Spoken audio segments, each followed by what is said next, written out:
Hola o bona nit. A veure, quin moment triareu per estar avui junts? El que sí que sabem és que avui és la diada de Sant Jordi, però no us amoïneu, no us explicaré la llegenda, perquè no ho faré perquè us la sabeu tots. He trobat un conte on també hi surten un cavaller, una princesa, un rei, un drac i també un bruixot i un gripau fastigós. Vet aquí que aquest conte es diu La princesa drac. I de fet és una història molt antiga, un romanç antic, que un folclorista britànic va convertir en una història i que, anys després, l'autor d'aquest llibre que es diu David Wisner i la seva dona van convertir en l'àlbum preciós il·lustrat que ara veureu. Vet aquí que al castell de Bamburgh hi vivia un rei i una reina que tenien un fill que es deia Richard i una filla que es deia Margaret. Els fills havien crescut agombolats per la mort dels seus pares i eren gentils i valents i honrats. Quan va arribar l'hora, en Richard se'n va anar a veure món i, malauradament, al cap de poc, la reina va morir. El rei va viure durant molts anys només acompanyat de la pena i de la princesa Margaret. Però vet aquí que un dia que era lluny del castell va trobar una formosa dona que el va encisar al moment i va escriure-li a la seva filla dient que portava a casa una nova reina.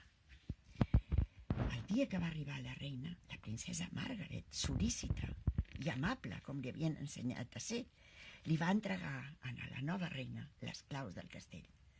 Però la reina es va adonar de com el rei mirava la seva filla amb tant d'amor i tanta tendresa que es va sentir plena de gelosia.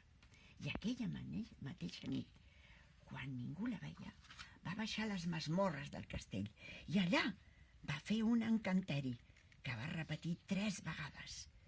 Canvia amor per temor, princesa per dragó, i així serà per sempre més, fins que el príncep Richard, el fill del rei mateix, faci a la bèstia 3 petons. I l'endemà, la princesa Margaret es va llevar convertida en un espantós drac que va espantar tothom i que es va esmunyir, com va poder, del castell. I va arribar a un turó on es va amagar. Però tenia gana. Així és que va baixar als pobles que estaven per allà al voltant i va començar a cruspir-se tot allò que trobava.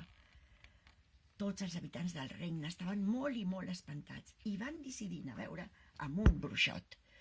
El bruixot va mirar els seus llibres i es va de seguida decidir i va veure clar que aquell drac no era res més que la princesa Margaret encantada i que, de moment, aturessin el fet que es mengés a tot allò que trobava.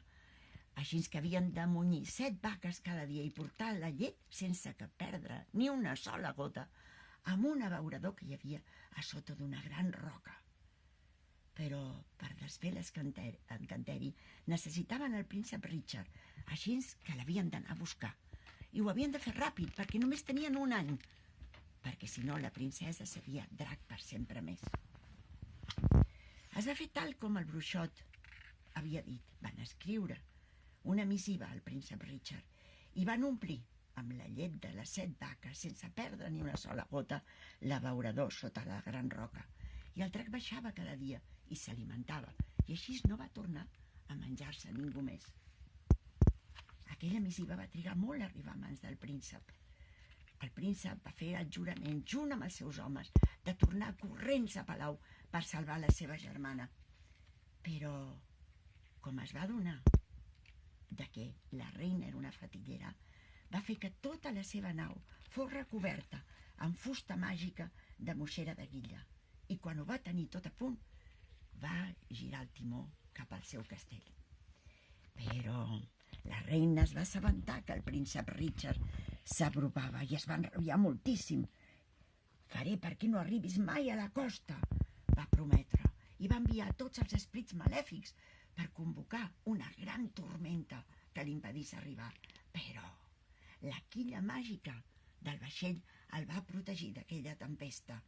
Així és que la reina va dir: «Bé, t'has preparat, príncep Richard, però veurem si podràs aguantar l'embat del drac de la teva germana». Així és que va enviar el drac amb enfrontar-se al príncep. El drac va arribar fins al vaixell i per 3 vegades ho va provar, però per 3 vegades el vaixell es va escapolir. El que sí que després de la tercera el príncep Richard va manar als seus homes que fessin que el vaixell tornés cap a alta mar per protegir-se. Només li quedava un dia per trencar l'encanteri. La reina reia triomfant. Ha, príncep Richard, la teva germana serà un drac fastigós per sempre més. Però el príncep Richard va enganyar a la reina i va anar a recalar el seu vaixell amb una cala a prop. I va anar a peu fins on estava el drac. Quan es va apropar va sentir por i va estar a punt de no apropar-se més. Però tot d'una va sentir que el drac deia: «Oh, príncep, deixa l'espasa i fes-me 3 petons, tot i que sóc una bèstia detestable. De mi no has de tenir por».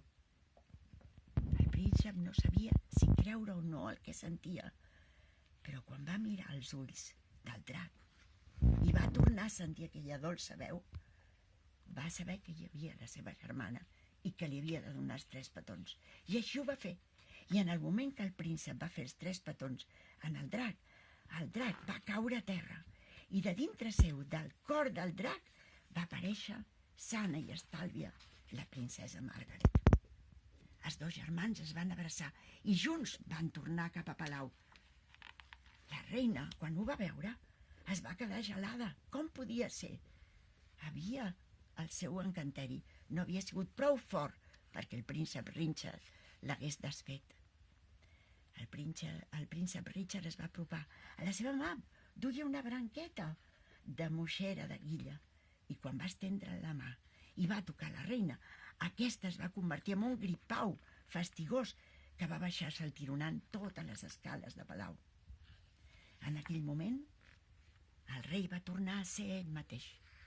L'encanteri també s'havia desfet per ell. Va abraçar ben fort els seus fills i des d'aquell dia van viure junts a palau i van ser feliços per sempre.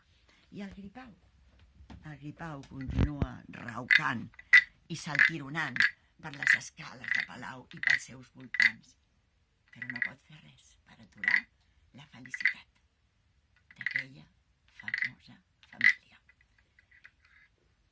Adéu, estimats. Fins ben aviat.